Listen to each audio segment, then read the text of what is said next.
So I'm going over and checking all the fluids, just checked the oil, and I'm going to check the front end, the front axle, the transmission, the transfer case, and the rear axle, make sure they're full. The coolant is just a little bit low, but right before I got this, they had just replaced the coolant reservoir, the radiator, the water pump, the thermostat housing. I don't know if they did the bottom hose. I don't know. I find it odd that they chose to either reuse this hose or replace it with the same thing instead of getting that updated version that goes over this way. Because like this is, you can't change this belt without draining your cooling system. Kind of a bad idea, bad design. They've got the high pressure cutout switch bypassed here on the AC. I put my gauges on it, just see what it's running, and it's well within spec. It's nowhere near hot or too high on the high side or too low on the low side, and it works well. And even though that's not there, there's still a pressure cutout back here. If it got too high, it would blow out, but by that time you've destroyed the internals of the compressor and all that stuff. It's easier if it cuts the clutch off and then it just stops pumping. That's by far a better way to shut it off if the pressures get too high. I need to check this air filter because this place that it's from is very dusty. I mean, they take pretty good care. Oh, look, the snap's going on that side. So anyways, we'll get this checked. Whatever it needs, I'm gonna go get. I might go get a fuel filter, oil filter, and all that, and change all that. But I'll look at the record because these people are very good at maintenance. All right, we got both batteries back in. This thing hasn't been started in over a year. Let's see if it does anything. Guess we'll have to find some keys. Yeah, I should go have another key made. Alright. Turn that off.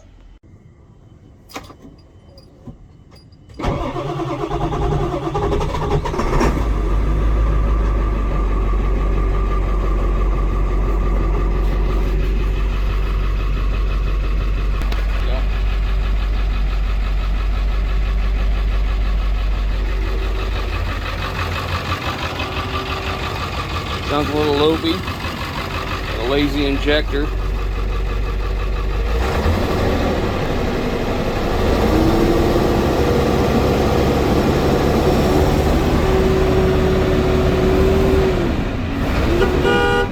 Oopsie.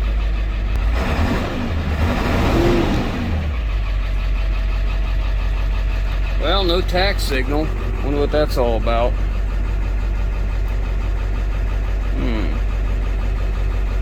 Says half tank. It's probably about right. It's starting to smooth out a little bit.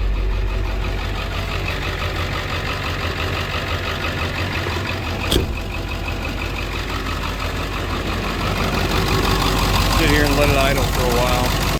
I got all my valve stems and got them in the wheels. They're not the ones I would like to have used, but it was what was available and I could get in a timely fashion. So now we're going to go to mount the tires. Now, mounting tires, these are 19.5s.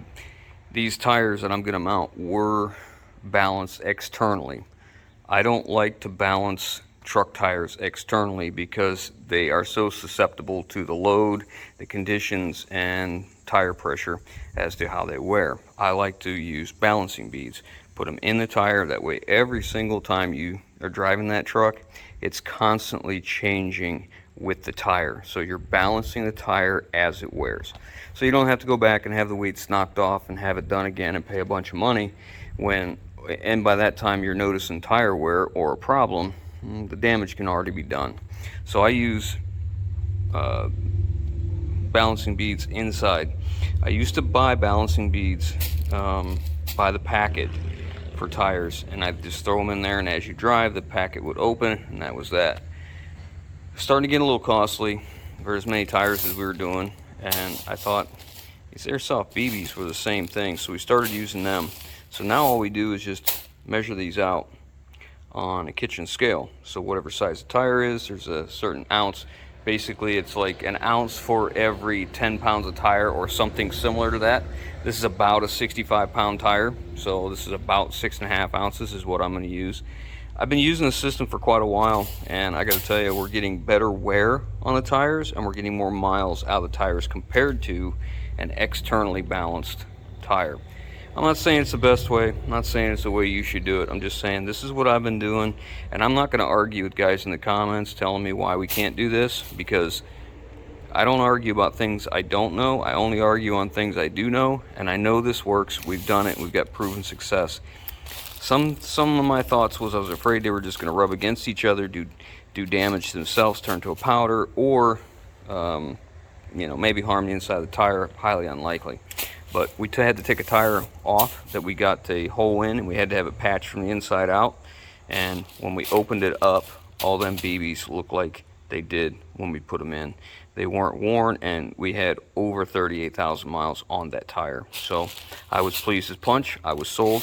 This is how we do it from now on. When we do this, this is not the bag we put them in. We've tried it both ways. We've tried to just dump them in the tire and then mount the tire, which works fine as long as you don't have to use a cheater tank to seat the bead, because it seems like when you do that, they kind of want to blow out. The other thing is real cheap cellophane like you get for the kitchen. You can make a little pouch to put these in and drop them in there, and then because it's a cheap kind, it just falls apart, and you know, then they just spread out. So anyways, I always try to just dump them in without anything. I think it's the best way, as long as I'm dealing with ones that tires that haven't been sitting a while and the sidewalls are collapsed. These are not. These things will seat very well, so we'll just dump them in there and we'll get mounting. It's important to pay attention when you're mounting tires and airing them up. This is a steer tire. It says to be inflated to 95 psi, not 110 like the drives were. Probably see me use this jack around here in my videos quite a bit. Never really talked about where it came from. So I think it's only fitting that we send this with the bar that goes with it, with the truck when my son takes it on his trip. Well, not as nice as I'd like them to be, but at least I got paint on them. They don't look quite as bad. I made a huge muddy mess here. The only bad thing about painting lug nuts is that paint may have a hardener in it. It's just aerosol, but it doesn't hold up well. It's got to dry forever before you can put an impact on it.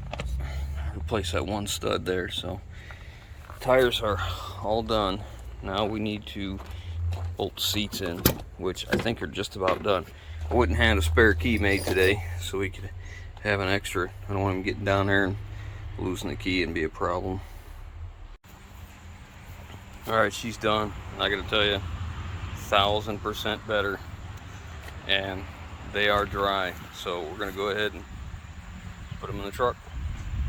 I wish the sun wasn't so bright on it, but they're in, and they look pretty good. The whole interior looks good. She did just an absolutely beautiful job.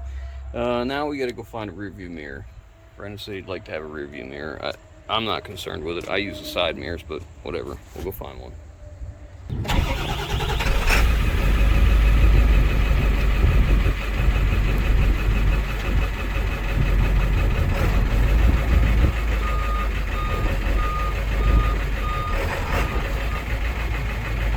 Brakes feel good. Clutch feels good. I'm getting it all dirty. I better stop. AC's cold. A little lazy injector. Good oil pressure. Let it sit here and idle for a while. Turned out really good. Got the cover back on the dome light. Pretty good. I'm trying not to touch the floor with my feet. Yeah, let it idle a while. Next thing we need to do is plumb this tank and the factory tank into the lines that go to the truck.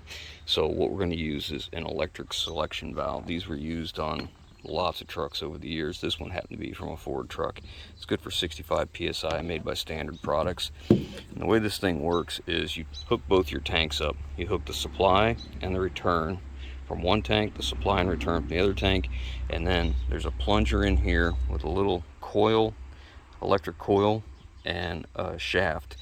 So when you flip the switch, it either energizes the coil to go one way or it goes the other way. When it does, it isolates one and connects the other. So if you're up, it opens this one. If it's down, it opens this one, or vice versa, whichever way it's actually meant in, or built inside. But what we have is a separate supply and return for each tank. So when you're pulling off that tank, you're returning to that tank. So you're never going to overfill that tank. And then you just have a rocker switch. It plugs in, the wiring harness plugs into here. So this thing's good for 65 psi, and you see their barb fittings. All right, that works well for us because this factory tank does not have a pump in it. The pump is up on the frame rail, which means that it sucks the fuel. It's not pushing the fuel. So when it sucks the fuel, pressure is not a big deal. However, what is a big deal is any air leaks. So we have to be very careful we got this sealed well, because that pump will suck air long before it sucks fuel, because air is easier to pull than that fuel at whatever, 7-8 pounds a gallon. So we'll set it up. We're going to disconnect the lines that go to that tank. They're push to connects. So we need to reproduce something to go into the push to connect. This is just a piece of 3/8 steel fuel line, and my hydraulic flaring tool has fitting or adapters in it to make push to connects. So I take and make this 3/8 push to connect. That will go in the factory line. On this end, we're going to do the same thing, but we're only going to do this just to hold rubber, because we're going to run rubber line from there back to this, because again, there's no pressure, it's suction. So we're going to run that on there. We need to make one more of these, and then I'll put this in my brake line tool, and we'll try and bend it in a U. We'll do the same thing for 3/8 and 5/16 both. And then what we'll do is we're going to come out of that tank with barb fittings, because you know we're just going to use rubber fittings. We don't have anything to adapt to, just pipe threads up there, NPT's, National Pipe Thread. And we're going to bring those down to here and clamp them. This is this is just a filter base. It could be used for oil, could be used whatever. I'm using it for a water and fuel separator. It is a filter, but it's a separator as well. So all the water, any water that we get in there would accumulate at the bottom and can be drained out. So I'd like to run two of these. I'd like to have one for that tank, one for the other tank. I just don't have to, and I don't know if I'm willing to go buy another one. I may just put it after that selector valve. It would be better if it was before it. However, this is stainless steel inside here, so any water's not gonna make this rust the internals, but crud could get in there and stop it from sealing. So it's always best to put your filters on each tank before this. But we'll see what we can do. This is, again, a temporary thing. Doesn't mean it won't be a problem or can't be a problem. It just means that, you know, I'm not sure how far I want to go with expense. I could go to Summit Racing and go buy another one of these and have one for each tank, which is probably the smarter thing to do. But anyways, let's get on to making these real quick. All right. It's important you get the line in there, even with the end of the vise, and make sure it's centered, because a lot of times if that is not centered and you go to put this adapter in there, you'll get it off-centered, and then it wants to get in there and get jammed up. So now next step is I'll put a little WD-40 in here, and then we'll set it in place. Now what I've done is measure the length, find the center. We're going to use a tubing bender to bend it, so we'll put that mark right there at the center of our 90, because we're going 180 degrees. We'll go back on itself. So what we want to do is get it in the right place, guesstimate where about it's going to go. We'll go with right there. This isn't easy to bend by 3/8 steel line. I made both my lines here, you can see, out of steel line, and we heated the line up and then shoved the nylon over top of the knurling, that rib that I made, and then put a clamp on it. Don't need it, but just I don't want any problems for them going down the road. So now we're going to disconnect the factory lines and then hook these ones into the supply line.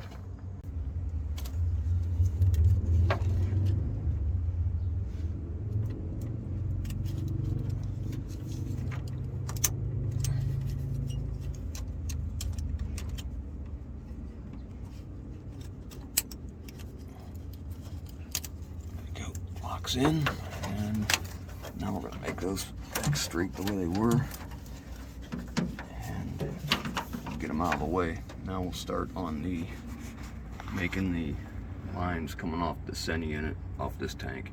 These two are the supply lines, so this is going to the engine. We're going to need fuel lines. These are the draw tubes, but they're reduced down to a 1/4 inch thread. And we need a 3/8 line, so I'm going to try and drill this out and tap it at 3/8. Fingers crossed. Alright, I got them in. Return line, that's a supply line. I needed a 37/64 bit. I didn't have that. I had a 9/16, and it wasn't quite enough, so it made it difficult to tap. So it's not perfect, but I think it's going to be okay. I took the check valve out just to make sure this is a vent with a check valve under it. The theory is it's open to atmospheric pressure all the time unless you're tipped over. If you're tipped over, there's a ball on the bottom that closes this so all the fuel doesn't spill all over the place. Alright, we got all our lines ran. I just ran up to that bulkhead. Again, these are not staying. So now what I have to do is create a bracket to put the water separator on and the tank selector. Alright, so this metal plate is going to go in the inside of the frame. We've got some bolts that are coming through in several spots here. And then we put on these metal tabs here, these pieces of block, so they will position this in the frame so it can't move, because these bolts are coming all the way through the frame. I've made spacers to go between the hole and the frame so it doesn't just crush it, because it's not very thick metal. We don't need very thick. So now we're ready to put this in. Alright, so we made this plate. I showed you that. We've got it mounted, and then little blocks are right here and right here on the frame, so it keeps it from shifting this way. And then we use spacers between the bolts so it couldn't crush the plate. So everything's mounted, and I've got everything up. You could get to the water drain here pretty easy. I wasn't crazy about the layout of the hoses, but it's what I had to work with. So the way the system works is these are the lines that go to the engine. Alright, on the front of this valve, these are the lines that come from the rear tank. These are the lines that come from the auxiliary tank that's on top of the bed. The valve is a reverse polarity valve switch. So when polarity is run to this thing one way, it pulls the plunger one way. When you flip the switch in the cab, it reverses the polarity, pushes the plunger the other way. So it cuts one off, opens the other, and then sends fuel based on whichever one you're using, whichever tank, sends it out on this line. Now this line I have brought, it just kind of loops around and comes into my filter base. So we're filtering with a water separator filter, and then we're coming out of a hard plastic line, and that's going back to that rear tank and hooking into the factory lines with those push-to-connects that you saw I made, those fittings, those pieces of pipe. Now that's all because this is not staying permanent. So the only thing we used in here, all these extra wires are actually set up to use different sending units. So if you had a different sending unit in your auxiliary tank, you could switch from the sending unit in your main tank to your auxiliary by the use of this valve. And we're not doing that because that tank doesn't have a sending unit and we're not putting one in. So I'll show you what we did up top for a switch, because we needed to put 10 amp fused power and a ground to this. So I'll show you what we did up there. So I tapped into a key on circuit. So it only has power when the key is on, and then I came off that circuit with a 10 amp fuse and brought it over this switch, and then I just used the diagnostic link mounting screws to mount this. I just took it loose and ran the screw up in, because I don't like putting holes in the dash. You know, they have enough as it is, and it's easy to get to, it's easy to reach, and you know, we got it orientated so down is the main tank, up is the auxiliary, which makes good sense. Down for this one, up for this one. So next we need to go get some fuel in this and get some more fuel in the back tank. I got 25 gallons in the rear and I got 7 gallons in here, and Brandon got this taken care of. The fuel filler had a kink in it right there where it's flattened out, so we shortened that up and got the best angle we could, so hopefully it fills nicely. And I went ahead and secured that and got my ground strap in there, and then I drilled out the rivets that were broken. I didn't have enough. I was short one rivet. I was just going to replace them all, but it is what it is.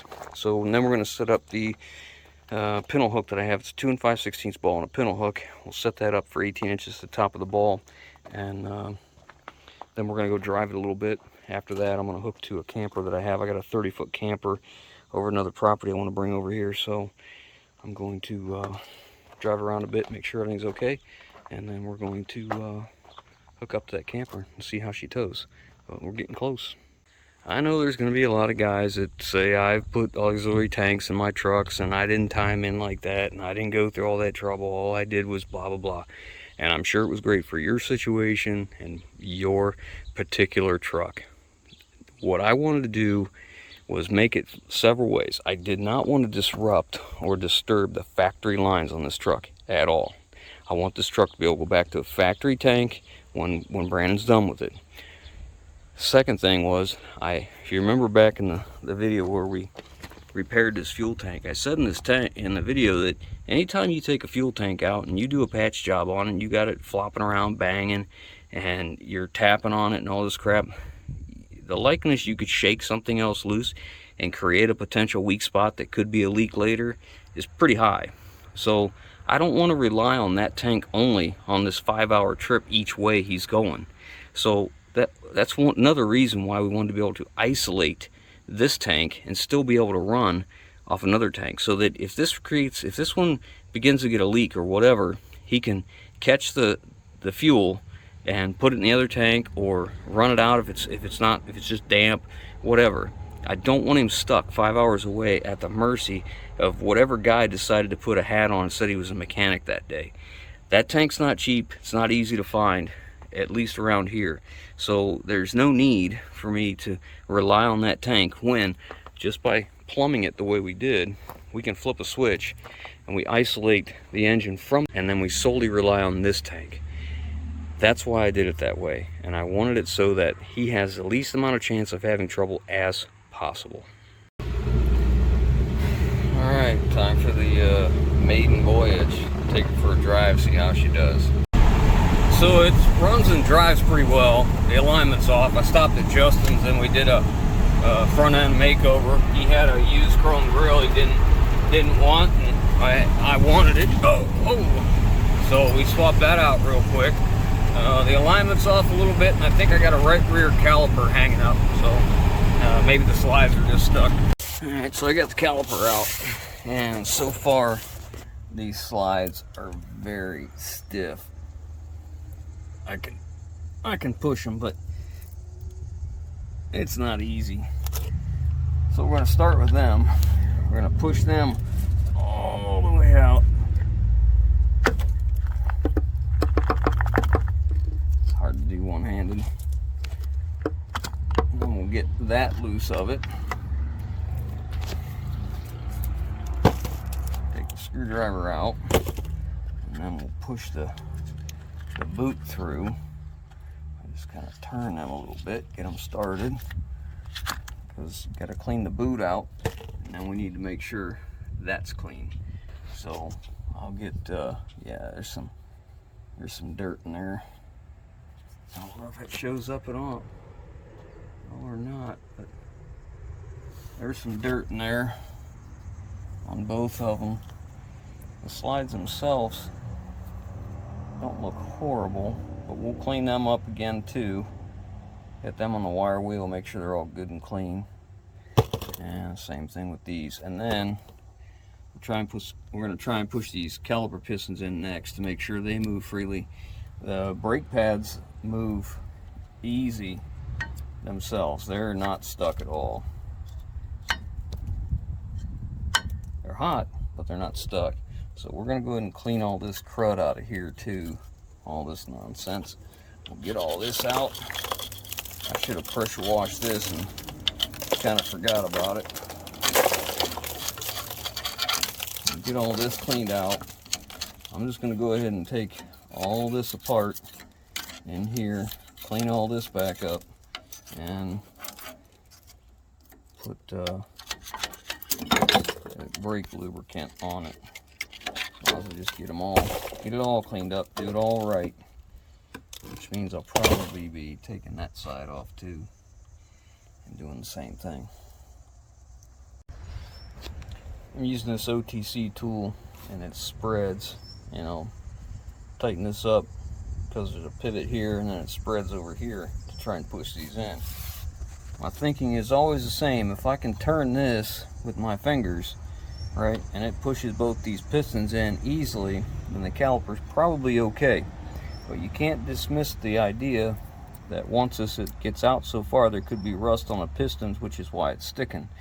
And the other possibility is the inside of this brake hose could be collapsed, and if it gets collapsed inside, it can block brake fluid. It acts like a check valve. You can apply the brakes and apply pressure into here, but it acts like a check valve and not let the pressure return.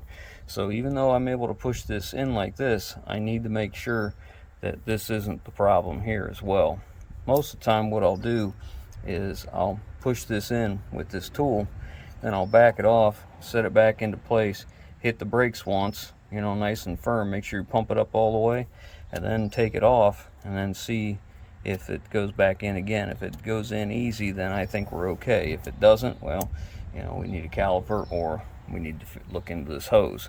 So the way I would decide if this hose was bad would be I'd crack the bleeder, and then I'd put this back on, I'd pump this up tight again, and if this wouldn't return, I'd crack the bleeder on the caliper and do this, use this tool. If I did, then that would relieve the pressure. That tells me that there's a blockage in that line, more than likely. Alright, so I pumped the brakes up again. Now what I want to do is see how easy it goes back in. If it goes back in easy, which it feels like it so far, then we'll call the caliper good. Yeah, it's going in pretty easy. Sometimes it takes a little while. It's a lot of fluid to push back in this line off 2 pistons. So I'll give it a second and come back. Yeah, I think we're okay on that piston. I think we just have slides that are sticking. It wasn't a locked up wheel, it was just kind of hanging up. I could smell the brakes like they were dragging just a little bit. Let's see. They're probably just about in. Give it a second. Check it again. Like I said, if I can do this with my fingers on this little bitty roll pin, you know, then more than likely they're okay. That's where they stopped last time, so I think they're okay. Alright, so we're going to go ahead and get all these cleaned up, and we'll take a wheel cylinder hone in here and clean these up real good and get some, it's real rough. I wish you could see down in there just how rough that is. But yeah, we'll get it cleaned up. We'll get these cleaned up too. Along with these, I got a little bit of rust on the ends. This one in particular, this may have been the one. It's a little rough on the very end of it, in that area. Okay.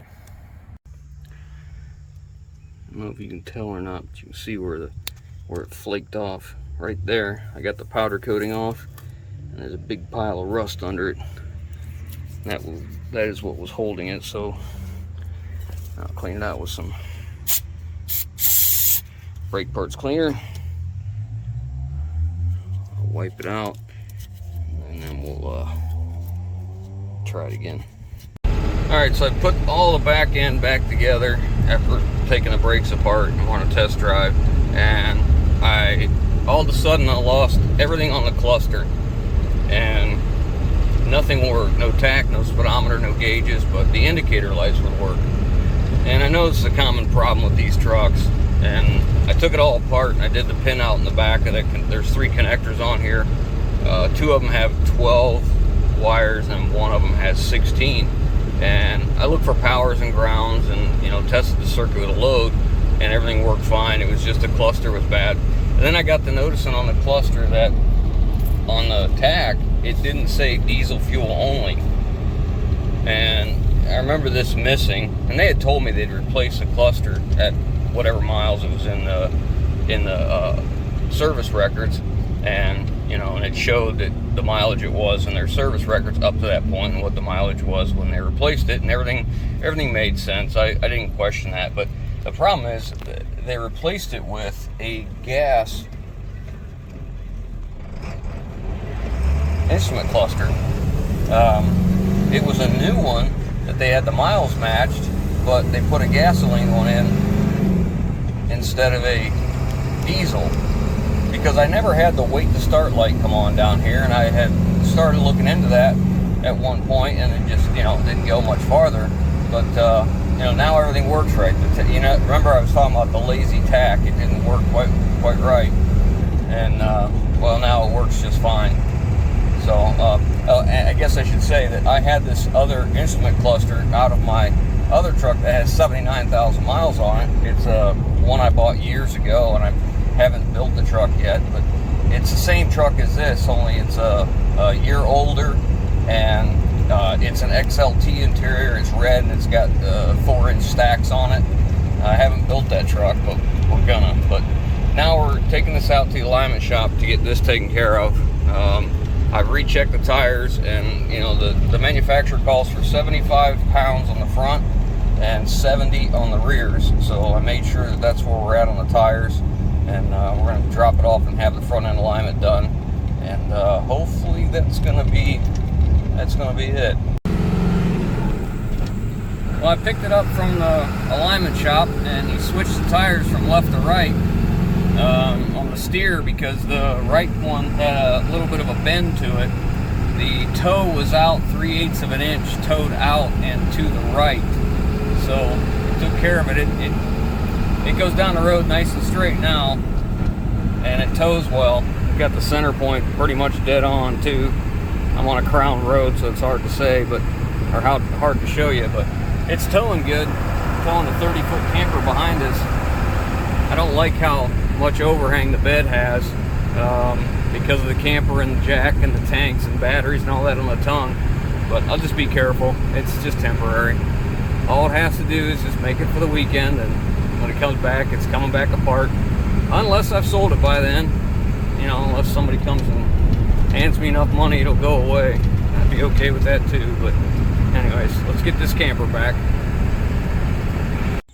So you can see my concern when you're making a tight turn and this bed starts to come around. You know, you're getting kind of close to these things. So I've decided we're just going to be proactive. Take the bolts out, slide that jack out of there. We'll put the bolts back in, tighten them back down, and put the jack back in place once it gets to its destination. But I ain't gonna worry about it right now. And I think that's just an ounce prevention's a pound of cure.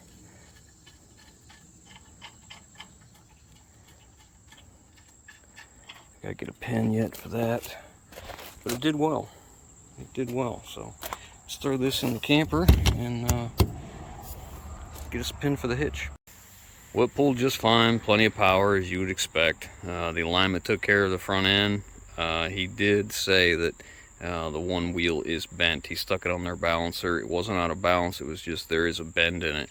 And he says, so I may notice this at higher speeds, which you have to look for it. I didn't notice it until after he mentioned it, but I don't think it's really of concern. It's that slight.